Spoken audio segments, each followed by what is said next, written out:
todos. Muy agradecida por esta invitación que me permitió estar aquí entre ustedes. Esta iniciativa de realizar un tribunal me parece excelente y es una oportunidad muy grata y muy única que tenemos de encontrarnos y emocionarnos juntas, como en los mejores tiempos en que los feminismos no se habían entregado tanto como hoy a un cotidiano tecnocrático donde el esfuerzo mayor pasa por la elaboración de proyectos para conseguir fondos e informes sobre su utilización. O sea, ese es un momento único, ¿no?, en que uno recupera esa emoción del vínculo entre nosotras, ¿no? Y también recupera la justicia para nuestras propias manos, ¿no? Espero que este tribunal nos ilumine para pensar más, para reflexionar bajo nueva luz, para revisar mejor muchos de los presupuestos con los que trabajamos, ya casi por costumbre, y que podamos someterlos a la duda y a un ojo crítico siempre renovado. Si tuviéramos que construir una alegoría gráfica, pictórica del mundo de hoy, en esta modernidad avanzada, la alegoría sería una de esas pirámides de circo invertida, donde una a una se van superponiendo hileras de equilibristas hasta armar un edificio completo de gentes a duras penas superpuestas, pies sobre cabezas, estrato sobre estrato, pero allá abajo, en su fundación, en la base de la pirámide, yacería, sustentando el edificio todo, un cuerpo de mujer. Muchas veces me imagino esa estructura porque me parece ser lo único capaz de explicar por qué permanece imposible algo que parecería tan simple de realizar como retirar a la mujer de la posición de subordinación en que se encuentra, de la posición castigada, subyugada, agredida en que se encuentra, impedir que continúe siendo violada, traficada para la trata, cosificada y desmembrada por el ojo del lente mediático. No sería una tarea difícil. Bastarían unas pocas acciones, unas pocas medidas, intervenciones puntuales, un poco más de leyes, pero no algo tan complicado. Y sin embargo, por alguna razón, no se puede. Se presenta imposible. Nunca hubo más leyes, nunca hubo más clases de derechos humanos para los cuerpos de seguridad, nunca hubo más literatura circulando sobre derechos de la mujer, nunca hubo más premios y las mujeres continuamos muriendo. Nuestra vulnerabilidad a la agresión letal y a la tortura hasta la muerte nunca había existido de tal forma y nuestro cuerpo nunca fue antes tan controlado e intervenido, porque cuidado con la ceguera, con el lente con que miramos la modernidad y el presente, cuidado con nuestra espejismo, ¿no?, de las verdades del presente. Yo creo que la mujer hoy es tanto o más vulnerable de lo que nunca fue. Veamos, por ejemplo, y la tarde de ayer fue inspiradora, ¿no?, la vigilancia sobre el aborto. Sintomáticamente nunca fue tan cerrada y obsesiva como hoy. En la modernidad avanzada, en el capitalismo avanzado. Por mucho tiempo, y desde el siglo XIX, las leyes de diversos países atenuaban el crimen de aborto y hasta el infanticidio, con la figura que ayer se mencionó aquí del honoris causa, o sea, cuando las mujeres invocaban la defensa de su honor. También en la fase puerperal, que luego algunos feminismos consideraron como inadecuado para hablar de la diferencia biológica femenina y lo retiraron. Un error enorme, ¿no?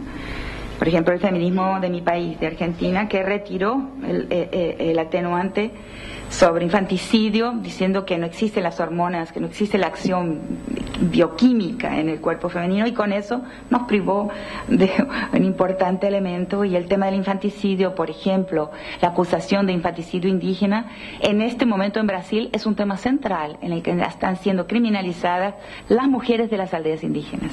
O sea, ese es un gran tema hoy en día en Brasil.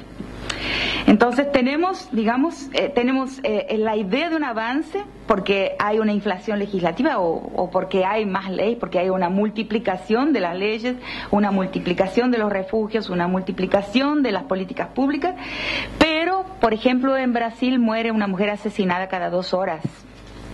lo que es un número absurdo, o sea, y la tortura hasta la muerte de las mujeres es una novedad de las guerras contemporáneas, o sea, de las nuevas formas de la guerra. O sea, tenemos novedades de ese maltrato y una letalidad exacerbada en el presente. Entonces es necesario que volvamos, que pensemos sobre violencia un poco más, porque evidentemente estamos colocando muchas de nuestras fichas en el campo del Estado, en el campo de la ley, en el campo de las políticas públicas, y pensando que la ley naturalmente solamente por existir mantendrá una causalidad con relación a las prácticas, y tenemos que revisar y pensar un poco más sobre ese tema. Entonces, al pensar de esta forma, al constatar la imposibilidad de retirar a la mujer de ese lugar agredido, que es, digamos, la base de ese edificio, de esa posición de víctima sacrificial para que el edificio de la sociedad se mantenga en pie sobre su sacrificio, de esa función de víctima de un festín en el que el poder se confraterniza y su soberanía y discrecionalidad se exhibe, entendemos que algo muy importante debe seguramente depender, apoyarse en esa destrucción constantemente renovada del cuerpo femenino, en el espectáculo de su subyugación, en su subordinación de escaparate. Algo central, esencial, fundacional para el sistema debe ciertamente depender de que la mujer no salga de ese lugar, de ese papel, de esa función. Tenemos que dedicarnos a entender qué trama es esa. ¿Qué edificio es ese? Que tan dramáticamente depende del sacrificio de la posición femenina encarnada en el cuerpo de las mujeres? Los indicios muestran que se trata de un edificio cuyo material está formado por la amalgama de las corporaciones y el Estado, por alianzas de todo tipo entre empresarios y gobiernos, por razones que se invocan como razones de Estado. Si no fuera así, y lo he pensado muchas veces, los burdeles de la trata serían cerrados fácilmente. Los medios enfocarían y representarían el cuerpo de las mujeres de otra forma. En los conflictos no se haría uso de la crueldad sexual como se hace uso de forma progresiva en nuestros días. Los hombres dejarían de agredirnos en la casa y el trabajo. Los asesinos seriales se concentrarían en otro tipo de víctima, o quizás ni existirían. ¿Por qué? Por ejemplo, el caso, ¿no?, del álgido, ¿no?, que uno no puede dejar de mencionar, del asesino de Bilbao, justo coincidiendo con la reunión de este tribunal. Bueno, usted puede decir es un ser anómalo, un sociópata, una anomalía psíquica y social. Pero a pesar de eso, de su pérdida de límites, aflora un contenido que es colectivo en él.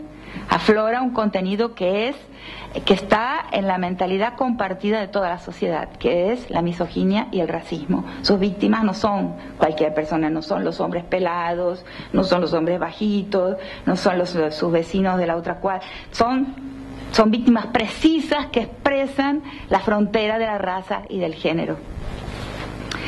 Entonces, si sacáramos, si entendiéramos ese edificio, habría menos seriales como este, o los seriales que hubiera dedicarían sus fuerzas a otro tipo de víctima.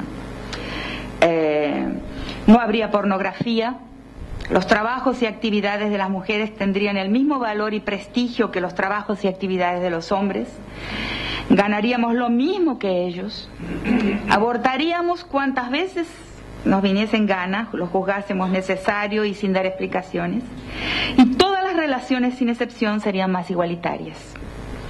Pero algo hay que no entendemos completamente y que tenemos la obligación de hacer todavía un mayor esfuerzo por entender, que no nos permite salir de ese lugar a riesgo de que el edificio todo de la sociedad que conocemos se desarticulara y se desmoronara.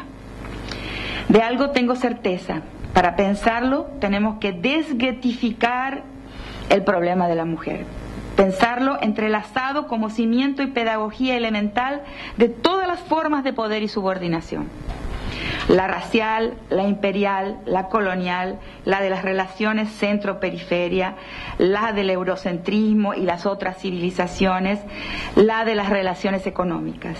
Aunque sea cómodo, agradable, emocionante tener estos momentos juntas, Tenemos que inventar una manera de salir del gueto, desguetificar teóricamente nuestras cuestiones y pensar el problema de género en su relación y posición dentro del gran edificio de las opresiones múltiples. También quiero llamarles la atención hacia el hecho de que, al hablar de la complejidad de este edificio que se sustenta en el sacrificio de las mujeres, necesitamos también revisar la explicación por el odio, es decir, la corriente de ideas de los crímenes de odio. No que el odio no intervenga en los crímenes, pero el odio no es otra cosa que un epifenómeno derivado de esa estructura a la que vengo refiriéndome. El odio no es causa, sino ya efecto. Y me gustaría advertirles que toda monocausalidad, sobre todo cuando remitida a la afectividad, a la intimidad, a los estados de ánimo, a la interioridad psíquica de los agresores, como el odio, debe ser mirada con sospecha. Puede haber odio, pero ese odio ya es un derivado de una compleja escena que tenemos obligación de intentar entender para poder así hacer caer las estructuras que la sustentan. Desconfiemos de las explicaciones simplificadoras y monocausales. Crímenes de odio es una expresión muy accesible, muy próxima al sentido común, muy descriptiva, pero aniquila el problema antes de resolverlo. Si consiguiéramos librarnos de los análisis simplificadores y entender la complejidad del edificio social que el sojuzgamiento ostensivo de la mujer sustenta y mantiene en pie, conseguiríamos acceso y capacidad de acción en el centro de gravedad de un edificio jerárquico y opresivo. Y si pudiéramos salir y dejar vacío ese lugar, ese edificio se derrumbaría. No es fácil, como sabemos, y con formas de accionar variadas, muchas de nosotras estamos intentando y hemos ya probado maneras diversas de corrernos, haciéndonos a un lado, viendo la estructura estremecerse, pero infelizmente sin éxito todavía en ese intento. Si entendiésemos bien la estructura de ese edificio al que me refiero y los materiales de que está compuesto, también entenderíamos en qué y cómo se vinculan los casos de violencia de que tratará este tribunal, aun cuando parecen tan distantes entre sí, y su relación con muchos otros casos. Y también veríamos que los temas tratados en los otros ejes, aborto y trabajo, también son atravesados por una violencia única, pedagógica y estructurante del edificio todo. Entonces, dicho de otra forma, ¿qué interés que es presentado como común de la sociedad es ese que pasa necesariamente por la reducción ejemplar, pedagógica, disciplinadora, de la condena y castigo a la mujer, a ese papel subordinado, a esa función de víctima sacrificial?